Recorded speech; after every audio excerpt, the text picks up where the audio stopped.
você... Vem aqui, Lou de Olivier. Vai um pouquinho mais para lá. Eu digo, Lou, boa noite. Muito obrigada pela sua presença. Você é sempre maravilhosa. Gente, vocês não conhecem a cultura que essa mulher tem. Eu falo que ela é uma enciclopédia. Ela tem conhecimento... Outra coisa, gente, ela dirige peças de teatro. Então, nós estamos conhecendo aqui uma pessoa que trabalha com teatro, ela é fantástica. E essa mulher, você tem que bater um papo com a Salma Nunes para ver as peças que Salma tem. Tem Águas de Março, aqui tem já, Águas de Março, ela tem uma infinidade de peças que você não imagina. Fala um pouquinho do seu trabalho artístico também, que é muito original, muito fantástico. Bom, em primeiro lugar, prazer estar aqui novamente. Eu estava até comentando recentemente, porque eu sou psicoterapeuta também, sou psicopedagoga, e eu detectei a dislexia adquirida, né, que atualmente está aceita mundialmente.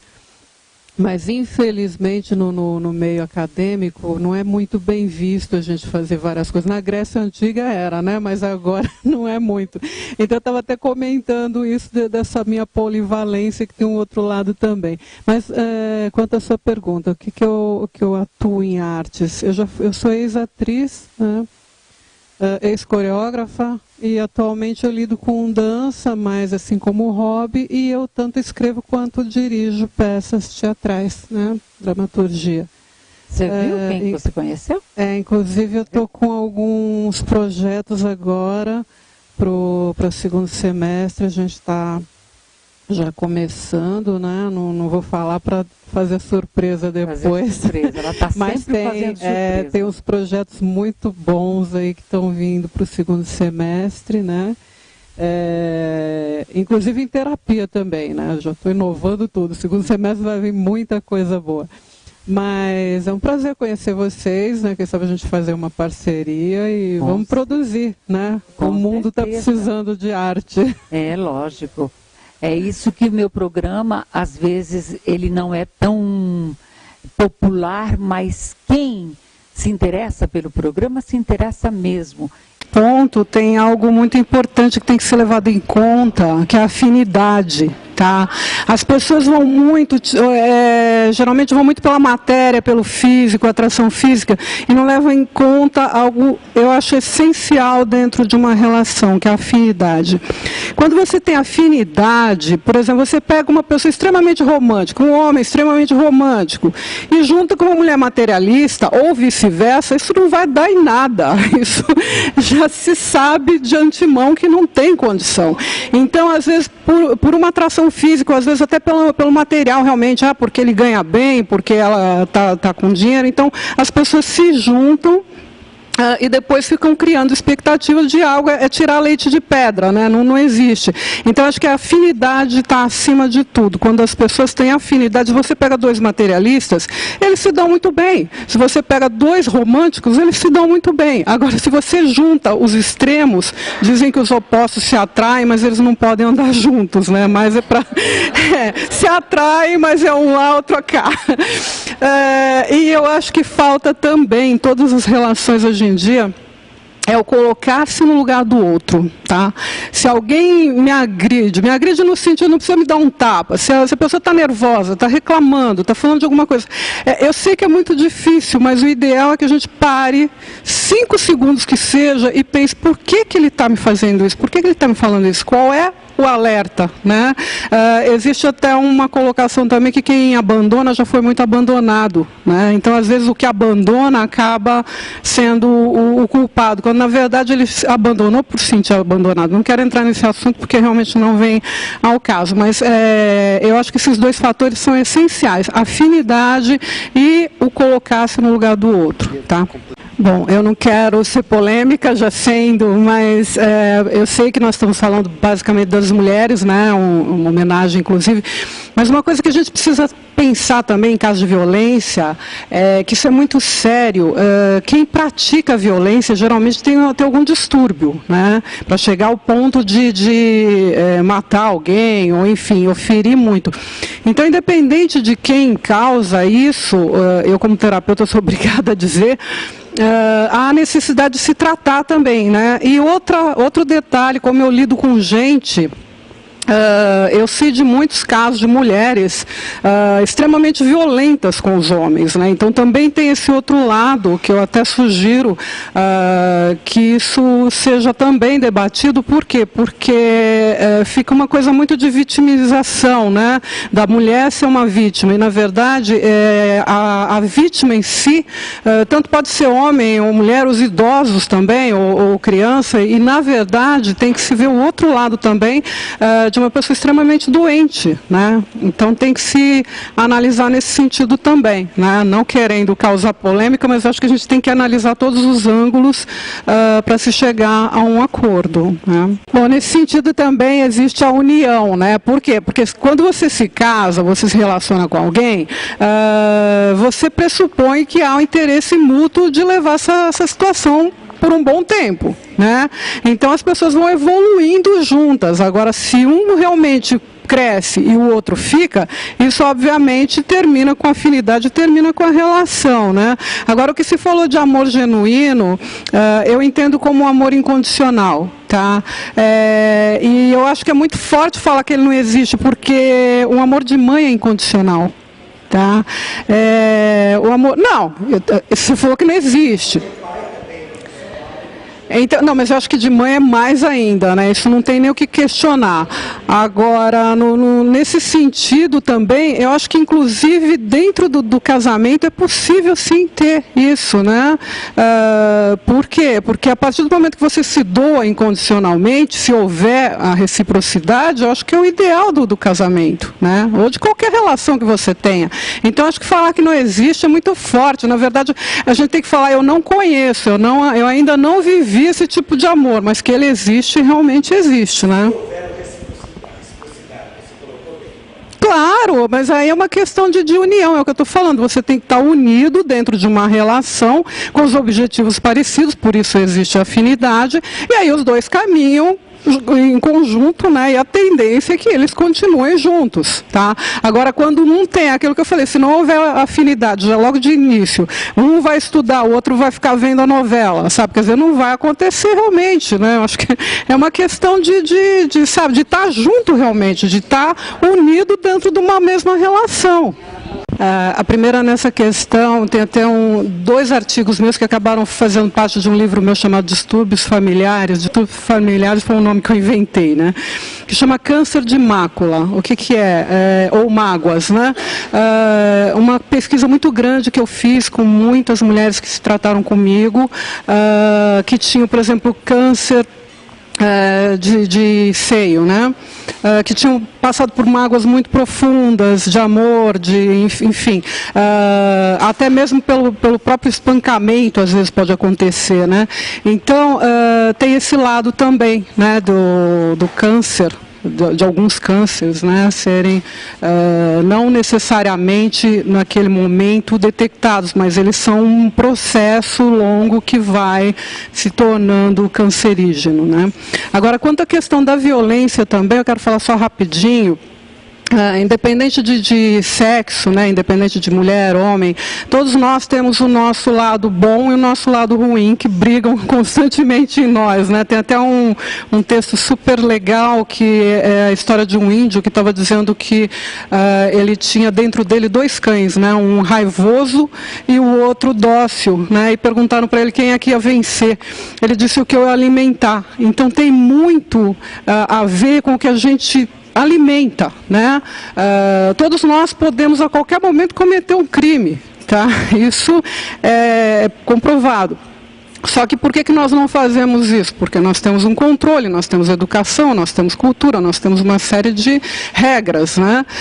Então, é importante também a gente pensar nesse sentido, né? Não só esse do câncer que eu falei, que eu acho que é importantíssimo. Quem quiser saber mais, é só entrar no meu site depois. Ou então, que também é muito importante o que eu estou falando, esse lado da violência, né? Que a gente tem que também ter esse controle, né? São Paulo, telespectadores, boa noite Brasil. Hoje nós estamos com um programa diferenciado.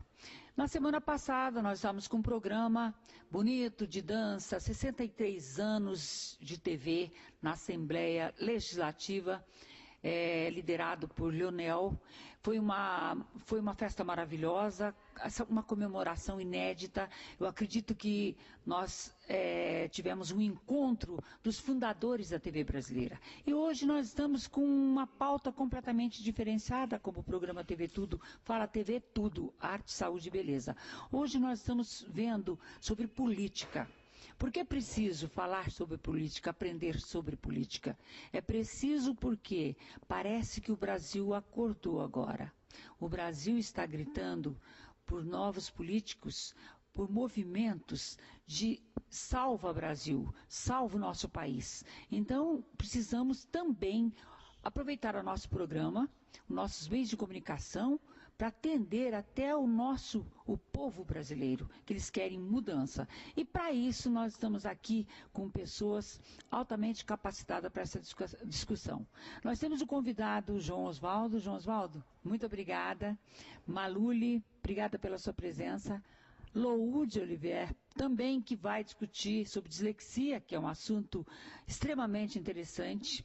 Estamos com Wilson Martins, boa noite, que é o consultor em marketing, e nós temos a Helena Abraão, advogada, que tem uma carreira brilhante na área dela de advocacia. Damos a palavra para Lou de Oliveira. Boa noite a todos. Eu estava até tentando não falar, porque você sabe que eu sou sempre meio polêmica, né? Eu acabo tocando em pontos meio complicados, mas a gente precisa pensar dessa forma. Em primeiro lugar, eu questiono o que é protestar. Tá? Porque eu acho que o povo brasileiro não sabe o que é isso. Na verdade, protestar não é votar, seja lá em quem, no Tiririca, ou seja lá em quem for. O protesto ele tem que ser uma coisa inteligente, né, para não passar uma ideia errada e para não ter um resultado errado. Como ele bem disse, né, no caso, uma votação nesse sentido não vai influenciar em nada. Outra coisa que eu acho impressionante, que eu acho que a gente precisa pensar também, o brasileiro imagina que protestar é sair na rua e se bater com a polícia. A polícia também é povo, a polícia também tá oprimida. Então, um protesto ele tem que ser inteligente, as pessoas têm que se unir e protestar com a mente, com o pensamento, com a palavra e não do jeito que está acontecendo, tá? Outro assunto que foi tocado aqui, a questão do crack, eu lido com isso também, inclusive eu recentemente até falei sobre isso, eu lancei um tratamento chamado independência química, porque o próprio nome dependência química torna a pessoa dependente, e uma coisa que eu questiono a respeito do crack é a quem interessa ter esses viciados, porque ao próprio traficante não é interessante. Tá?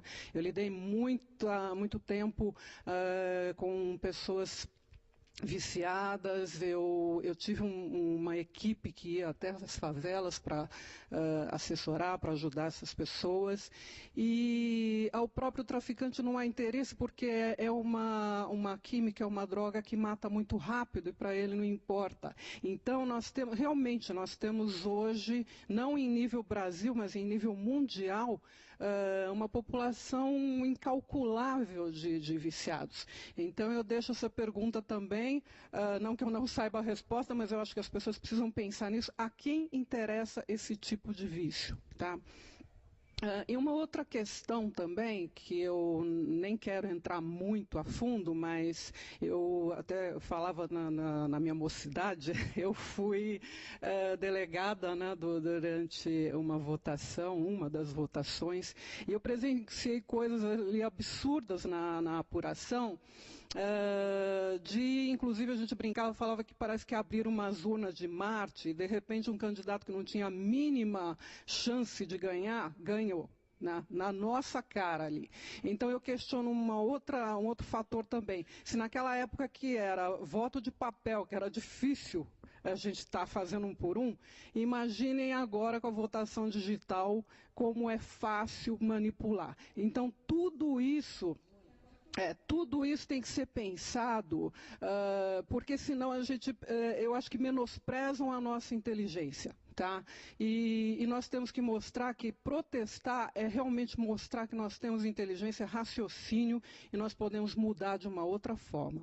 Obrigada. Olha, eu parabenizo a LOU. Quem dera se a trajetória, aliás, o trabalho que você está pedindo, solicitando de cada eleitor, tivesse na frente a LOU, a Helena Braun, a doutora Alessandra, o Maluli, o Oswaldo, uma Darcy, né, o Rafael, o próprio Wilson. E o que acontece hoje na política é o quê? Quem elege, infelizmente não tem a noção e a visão que nós estamos tendo, que ela tem. Vamos passar agora para a Lu, que ela tem mais uma colocação para fazer. Eu só quero dizer o seguinte, eu recentemente até escrevi sobre isso, em uma das faculdades que eu fiz, eu tive uma professora que falava sempre que o segredo do poder é deter a sabedoria. Tá? Quem detém sabedoria detém o poder. Eu sempre preferi, eu ainda comentei, eu não tenho dúvidas que ela tenha razão e que todos os meus colegas tenham seguido o conselho dela. Só que eu sempre preferi passar o máximo de informação para as pessoas e por isso mesmo cativá-las. Eu acho que é aí que está o segredo. Então, quando se fala em deter o poder, eu acho até uma coisa utópica, né? Eu acho que até infantil a gente imaginar que possa deter, porque dificilmente nós vamos encontrar alguém que, sabendo desse segredo que nós aprendemos na faculdade, não vai usá-lo como arma. Tá? É só isso que eu quero dizer. Gente, então, olha, nós estamos terminando um programa que eu acho que foi valioso, né? Antes de encerrar esse programa, eu gostaria de falar algo muito importante sobre musicoterapia, né? A musicoterapia é a música, ela pode ser usada como terapia ou a musicoterapia em si, que são os sons, os ritmos, a harmonia. E é uma das técnicas mais importantes no tratamento de autismo, né? Já que a gente está falando de música, é interessante a gente saber desse detalhe. É um dos melhores métodos para se comunicar com o cérebro do autista, né? Que é a musicoterapia. Tá? Que legal.